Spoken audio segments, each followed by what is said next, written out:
You can get a sneak peek of what I'm about to make. And there's the old prototype. So this is our frame, and it's sit on the ground like this. And this is gonna be made out of metal, and we're gonna cut some slats for the inside to hold in all the wonderful compost so we can grow our veggies here in this space. Normally I'd make a normal raised bed, or I wouldn't even bother to make a raised bed. Like on the allotment there's no raised bed, but the issue is here to grow some annual veg here in this little flat. In fact, I'll show you and it'll make sense as to why we have to do it like this. I'm having to angle this camera so you can't quite see the beds I've already made, but this is why basically. We're on hard standing like this. We don't really want to be putting down, and it's rented, right? Right, I'll go back inside because it's cold actually.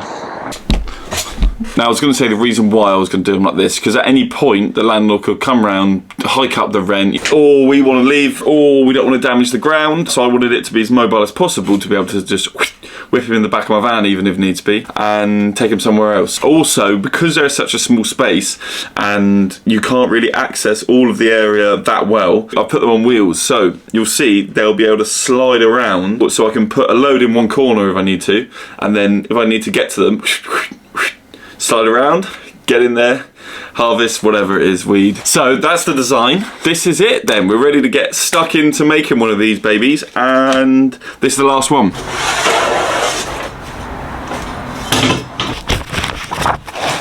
Now I've got to work out where to draw what, and that page tells me everything I need to know.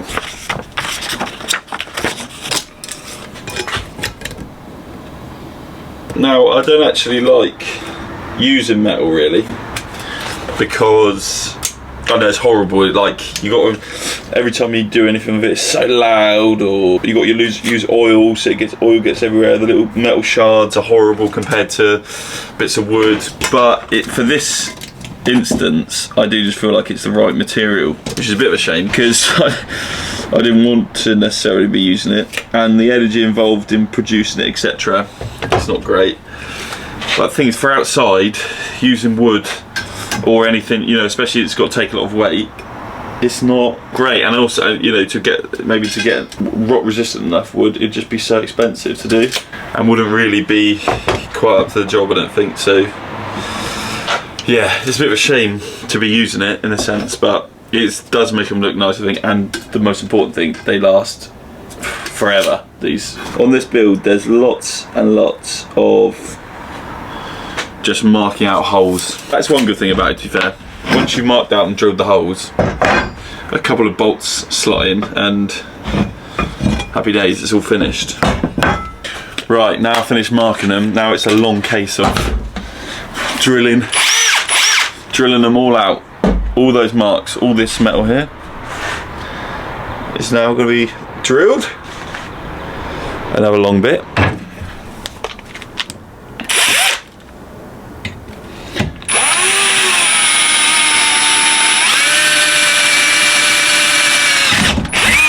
When you drill that metal, you always step it up. You go smaller, medium, and then your final one. And if you need to, some in between. I always start, when I'm drilling out loads of these, I actually go on the small one through all of them, and then just mindlessly go through each of them and expand the holes all at the same time, rather than keep changing the bit for each hole. Put this one in, take this one out, put this one in, take this one out, put this one in. Just had to pause the video for a minute then, because I had to do my speed awareness, because I've been a naughty boy. I went in a closed lane on a motorway, so yeah, that was a good useful 3 hours. I dip it in here so you've got a bit of lubrication. I mean, you're supposed to use proper oil. They try and sell you for it, but I just use some old vegetable oil. Right, and whilst I carry on drilling out all those holes, I'm going to start burning my wood to get it looking like this. Now there's a few reasons why I'm going to burn that wood, but first I've got to make a fire.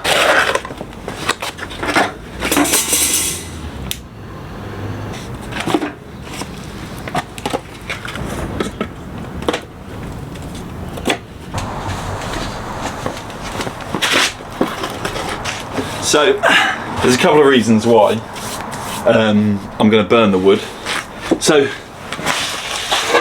Number one reason is it gives it a bit of a protective layer. Basically, because I can't afford to make these out of the more expensive hardwood or fully out of metal, I've got to fill them with something. And wood, I've got loads of wood, I can get access to loads of wood, but it's not very good quality. It's all softwood basically. But if you burn it, if you char the outside, in theory it creates kind of a protective layer whereby insects and bugs and things that would otherwise eat it and rot it, decay it, don't bother basically, because they get part way in and then they say no, thank you, there's not much in there to eat. So that's the theory of it. Obviously I don't know exactly the science of it, but apparently it's tried and tested. I mean, they do it a lot in Japan, and people here do it. I've known in this country they do it a lot for burning like a bottom of a post to then sink in the ground to preserve it for the same reason. So basically that's it. I can get access to cheap wood that's not very good quality, but I want it to last a long time. And also with that, because it's a random array of random softwood, it all looks a bit hodgepodge and mishmashed.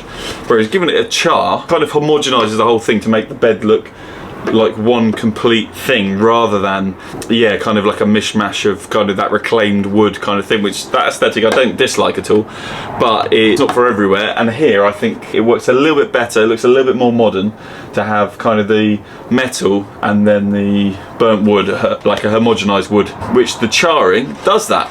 And it's fun as well, it's good to experiment. I really wanted to try that because people say about it, and you can read a lot of stuff on the internet. Obviously, I'm not saying this is one of those things, but you can read a lot of stuff on the internet. What better way to understand the limitations and etc. of doing it than doing it yourself? So that's why we're going to be burning this wood.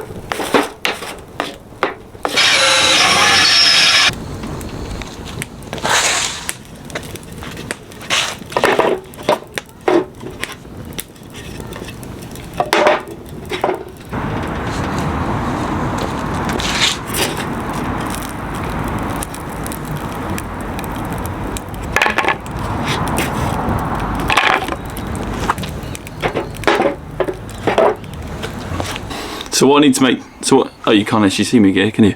Ooh. Ooh. So what I need to make now is the frame, the base for the bed to sit on. This bit goes very quickly now on the beds. That's the long bit of doing the drilling like that. Now it's, once I've got this base made, it's just assemble, assemble, assemble.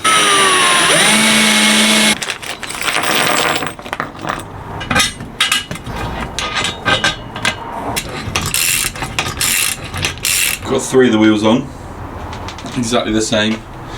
We've got a braked in this corner and a braked in that corner. And that's a non-braked. Right, just one more. Actually, before that, let's just go and have a look at how charred this puppy is. Ooh, yeah, look at that deep char.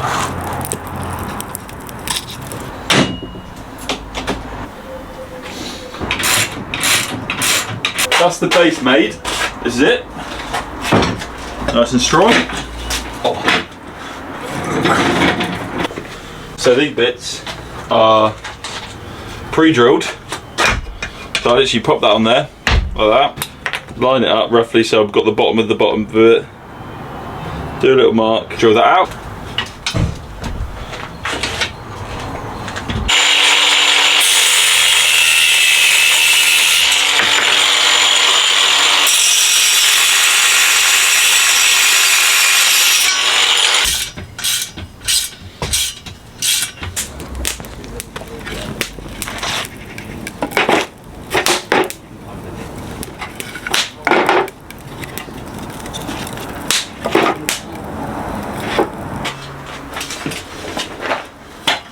All right.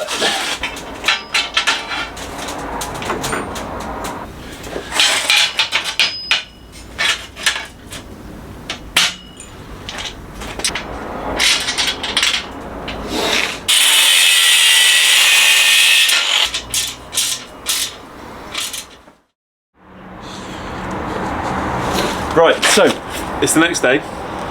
Got the frame made up yesterday, and then the camera died. Something started going on wrong with the camera. So now it's just simple. Got to infill these gaps with the wood. We've got some not burnt, some burnt. The bits on the bottom, basically, because they're not going to be exposed to any weather, the bits on the bottom are going to stay pretty dry all year, so I don't see the point in burning them. Plus, you can kind of You sort of float, you can kind of reduce the thickness and therefore a bit of the strength of the wood, which is fine for the outside for the cladding. It's not really holding much weight, it's just holding it in. But for the bottom, I thought it'd be probably better not to burn it. Keep the strength of this board. I think I'm gonna have to cut a few more of these. I'm gonna see how far they go. And then I've got loads of burnt ones over here, ready for the sides. And then all in here is compost that Royal Mail have delivered. Now I just use their bags. About 46.5 more.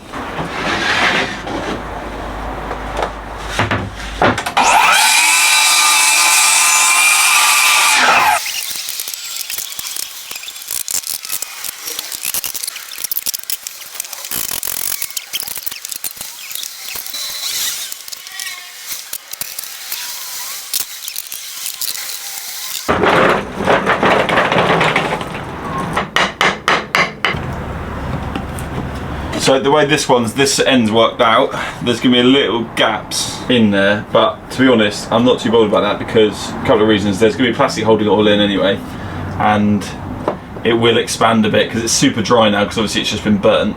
So it will actually come a tiny bit wider. It will fill out basically.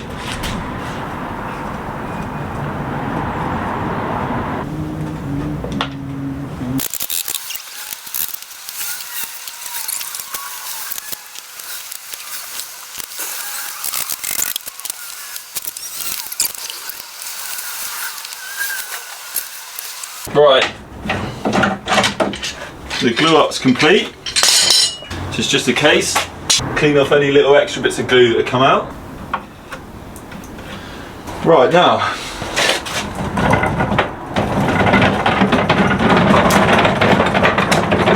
so I'm going to line it with this.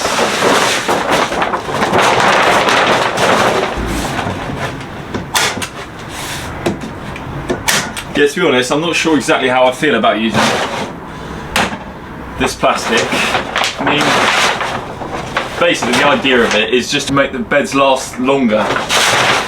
And it also means I can use random bits of wood which I wasn't sure of the origin of, you know, what they've been doing before. And that means whatever they've been in contact with before isn't going to leach into the food. And I do think it's going to make them last a lot longer.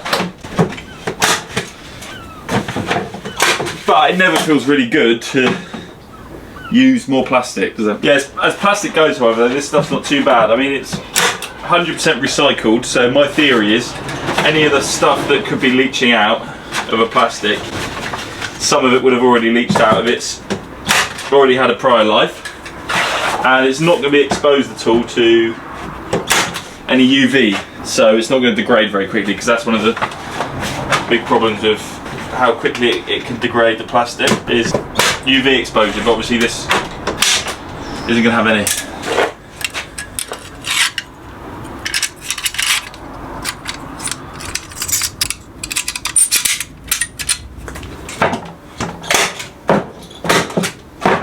But yeah, it's a bit of a tough one to work out whether I should line it or not. I was quite conflicted by it.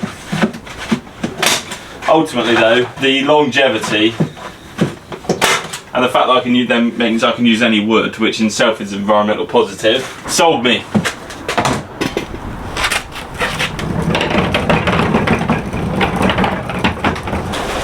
And these four, I've got wood chip. Put in veg peelings.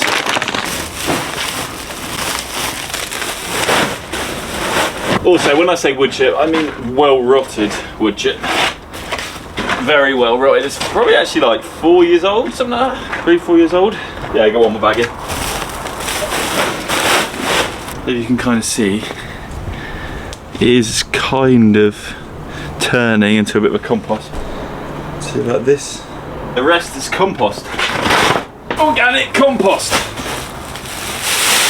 People could get, I think, a bit upset about using too many wood chips, because I think the whole argument is it locks up nitrogen in order for it to decompose basically, and therefore your plants don't have that nitrogen. But I found as long as it's quite well rotted, like it's a few years old, it doesn't seem to be too bad. I don't know what it's like if you use the fresh stuff, but I'm also going to keep just ploughing loads of nitrogen into this, with liquid feed, etc., especially for the first year. Get a load of grass clippings soon as well. Right, I will get these bags out of the way. Got some spare compost here.